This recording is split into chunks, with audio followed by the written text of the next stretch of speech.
오늘도 뜨거운 이슈 시원하게 풀어보겠습니다. 킹스맨 김수민 시사평론가 나오셨습니다. 안녕하십니까? 네, 반갑습니다. 자, 어제 김행 여성가족부 장관 후보자 인사청문회가 있었습니다.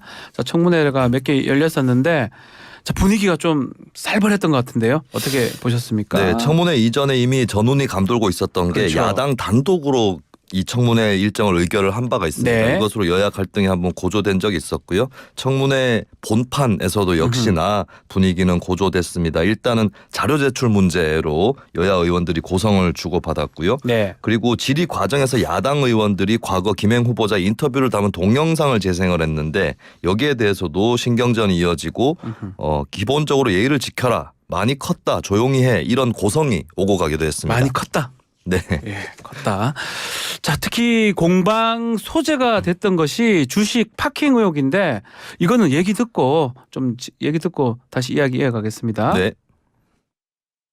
나중에 돈이 필요하면 다시 사주겠다라고 구두 약속을 받았다는 거, 이건 공모의 정황입니다. 아닙니다. 그거 아니고요. 저는 지금 생각해도 그 방법뿐이 없었다고 생각해요.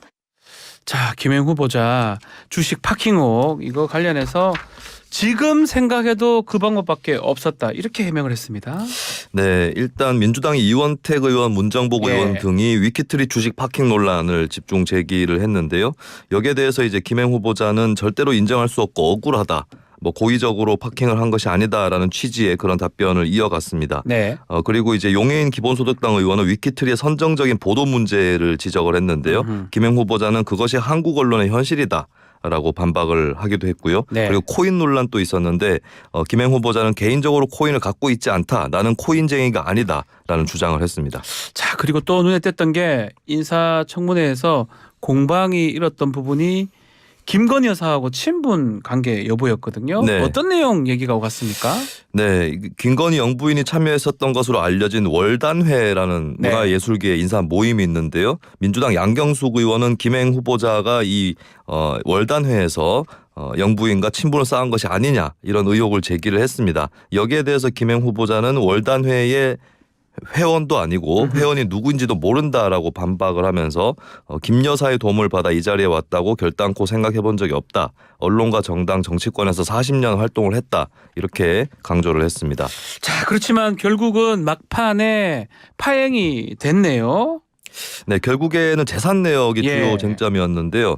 김 후보자가 대표로 있었던 메타캔버스 아하. 이쪽에 이제 콜드 월렛 그러니까 인터넷과 연결되지 않은 코인 지갑의 내역이라든지 또 김 후보자 딸의 소셜뉴스 지분 보유 거래 내역 이런 것들을 야당 의원들이 공개하라고 집중 제기를 했는데요. 네. 여기에 대해서 일단 김 후보자는 남의 회사 지갑을 열라고 하면 안 된다. 딸이 원하지 않는다. 이런 이유로 계속해서 거부 의사를 밝혔습니다. 그러면서 이제 점점 갈등이 고조되다가 야당에서 이제 권인숙 여가위원장이 그런 식으로 태도를 유지하면 본인이 사퇴를 하든가 라고 지적을 했는데요. 여기에 대해서 이제 국민의힘 의원들이 크게 반발을 하면서 예. 김행 후보자를 데리고 회의장에서 나가려고 시도를 했고 이 과정에서 또 여야 의원들 간에 순식간에 또 아수라장이 벌어지는 네. 그런 장면도 있었는데요.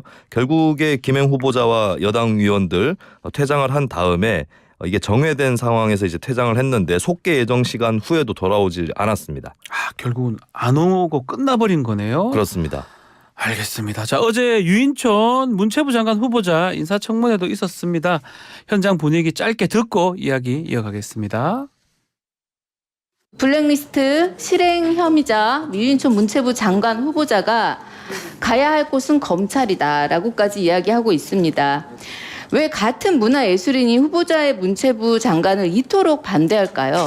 백서의 내용을 들여다보면 소문이 이렇더라. 누구의 의견이 이런 식으로 얘기하더라. 다 이렇게 돼 있습니다. 분명히 말씀드리지만 이명박 정부의 블랙리스트라는 말도 없었고 자, 지금 유정주 의원 또 유인촌 후보자 목소리 들었습니다.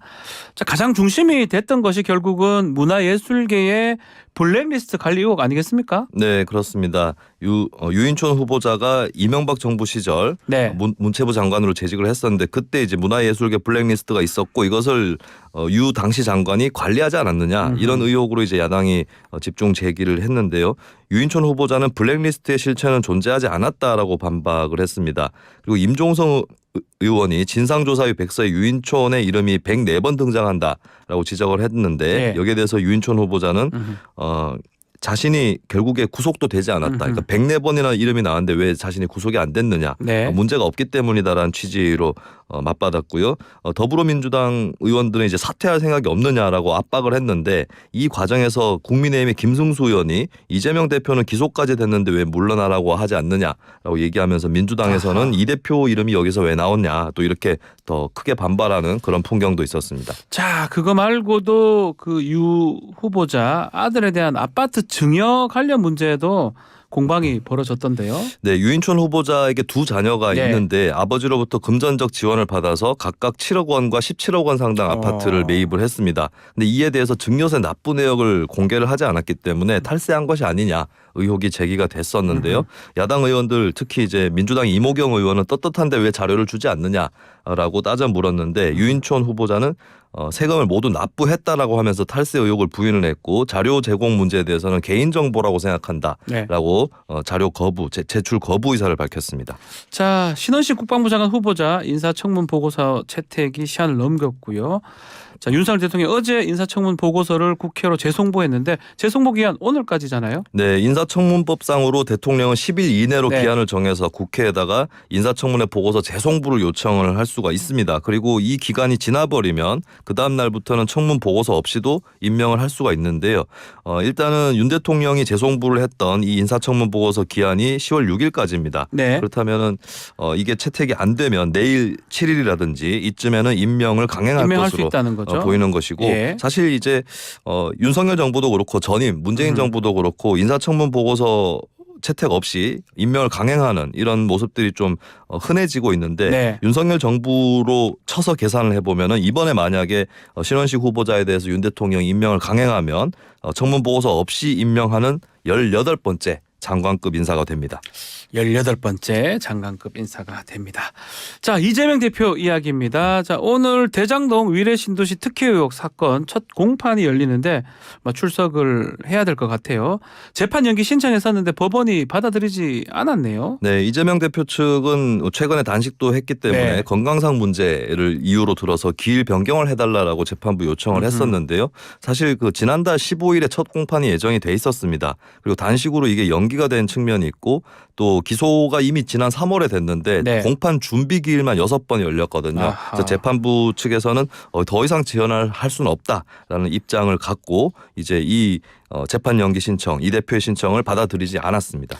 대장동 사건 형사 합의 33부가 맡고 있는데 매주 2회 재판하겠다라고 밝히기도 했는데 자, 이번 재판 핵심 쟁점 뭡니까?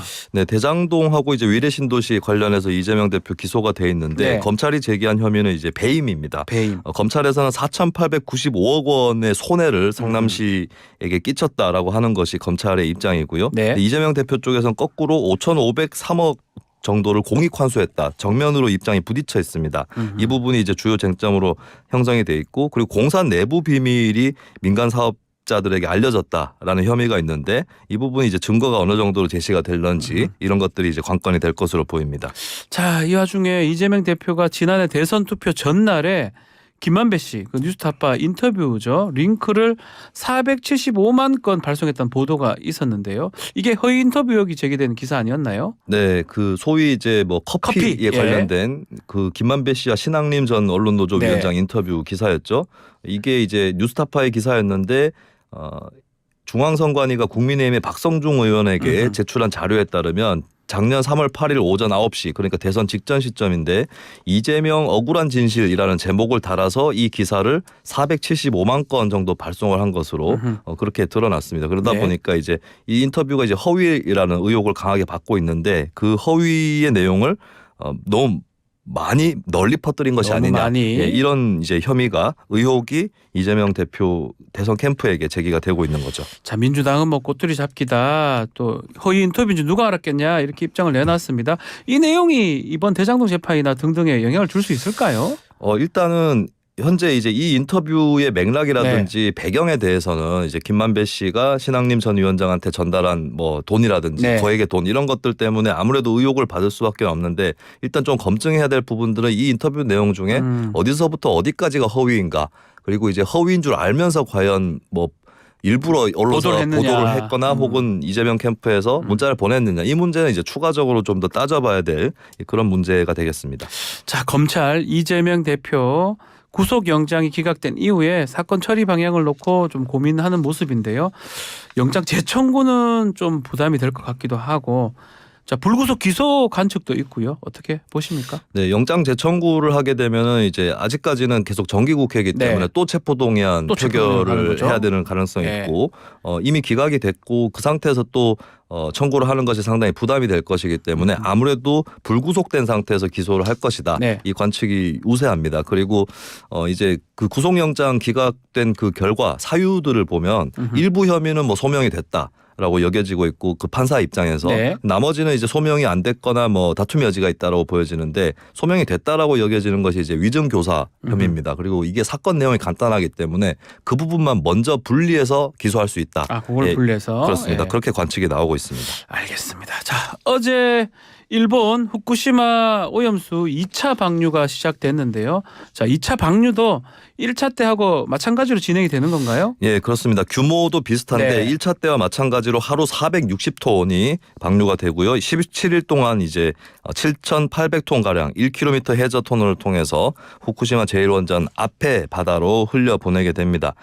일단 지난 3일에 오염수 1톤을 바닷물 1,200톤하고 섞어서 방사능 물질인 삼중수소 농도를 도쿄전력이 측정을 했는데요. 예. 여기에 대해서 이제 기준치를 밑돌았기 때문에 안전성이 담보가 됐고 2차 방류에는 문제가 없다라고 하는 게 도쿄전력의 입장입니다. 그리고 희석 설비의 그 상류 수조 4곳에서 도장이 10cm 정도 부푼 것 발견이 됐는데요. 하지만 이게 방류에는 영향을 미치지 않기 때문에 네. 현재로서는 이상이 없다라고 하는 도쿄전력의 결론입니다. 자, 중국도 그렇지만 러시아까지 일본산 수산물 수입 금지를 검토한다라고 하면서 지금 외교적 파장도 이어지고 있는데 우리 시민단체도 규탄의 목소리를 내고 있네요. 네, 일본 방사성 오염 투기, 해양 투기 저지 네. 공동 행동에서 종로구 일본 대사관 앞에서 기자회견을 가졌는데요. 이제 겨우 한번 오염수를 버렸을 뿐인데 바다에 변화가 생기고 시설 설비에도 문제가 생겼다라는 주장을 내놨습니다. 그러면서 향후 일본산 수산물의 한국 수출이 확대되면 먹거리 불안감은 더 커질 수밖에 없다라고 하면서 일본 정부를 국제해양법 재판소에 즉각 제소해야 한다라고 강조했습니다. 예, 정부 입장 어떻습니까? 네, 일단 현재 정부 입장은 이제 예전에 갖고 있었던 원칙 원론을 되풀이하는 수준인데요. 박구영 국무조정실 국무 1차장이 1일 브리핑을 통해서 설명하기로는 네. 우리 검토팀이 방류 데이터 모니터링을 진행 중이다라고 밝혔습니다. 그래서 한국 정부 현재 입장은 계속해서 이걸 데이터를 모으고 모니터링하는 것 이것에 주력한다라고 하는 그 입장입니다. 자, 그리고 내일부터 주말인데 자, 마지막 이슈는 좀 즐거운 소식으로 끝내보겠습니다. 내일 서울에 행사들이 좀 많다면서요. 어떤 행사들이 있습니까? 네, 세계 불꽃 축제가 아하. 돌아왔습니다. 한 100만 명 인파가 운집할 것으로 100만 명이요? 예상이 되고 있고요. 예. 네, 특히 이제 7시 20분에 중국 팀, 7시 40분에 폴란드 팀, 또 8시에는 한국 아하. 네, 주식회사 하나팀이 불꽃 연출을 하는데 예. 이 시간대에 상당히 많은 시민들이 운집할 것으로 그렇게 예측이 되고 있습니다. 예. 그리고 일요일에는 이 불꽃 축제는 토요일이고요. 네. 일요일에는 서울 달리기 대회가 2023년도 대회가 이어집니다. 오전 8시부터 서울시청 광장부터 경복궁, 을지로, 청계천로, 무교로 해서 달리기가 시작됩니다. 자, 좋긴 좋은데 네. 서울 도심 교통 정체가 만만치 않겠는데 교통 통제 좀 알려주십시오. 네, 일단 토요일 교통 통제를 보면 오후 2시부터 네. 오후 11시 밤늦게까지 마포대교 남단에서 63빌딩 이 구간 여의동로에는 전면 교통이 통제가 된다라는 거를 분명히 기억을 해두시면 좋겠습니다. 예. 그리고 여의상류 IC 국제금융로 등에서는 필요시에 탄력적으로 차량 운행이 통제가 될 예정이고요. 그리고 행사가 종료가 되면 여의나루로 국제금융로 이쪽에 탄력적 교통 통제로 보행 안전을 확보를 당국에서 할 예정이고요. 네. 필요하면 마포대로라든지 여의 대방로, 예, 이 하위차로도 통제를 한다라고 합니다. 그리고 일요일 달리기 행사 관련해서는 광화문 숭례문 이쪽 세종대로 구간이 오전 6시 30분부터 9시까지 음흠. 통제가 되고요. 남대문로, 소공로, 을지로 구간은 오전 8시 5분부터 오전 9시 27분까지 통제가 됩니다. 또 네. 청계천로 구간도 오전 8시 21분부터 오전 10시 40분까지 통제되고요. 무교로 구간은 오전 7시 30분부터 오전 11시까지 차량 통행이 제한됩니다. 자, 행사 당일 자세한 교통 상황 서울경찰청 교통정보 안내전화 교통정보센터 홈페이지 등을 좀 확인해서 꼭 체크해서 이동하시기를 바라겠습니다. 오늘 킹스맨 여기서 마무리를 하겠습니다. 김수민 평론가 감사합니다. 예, 고맙습니다. 1부 마치겠습니다.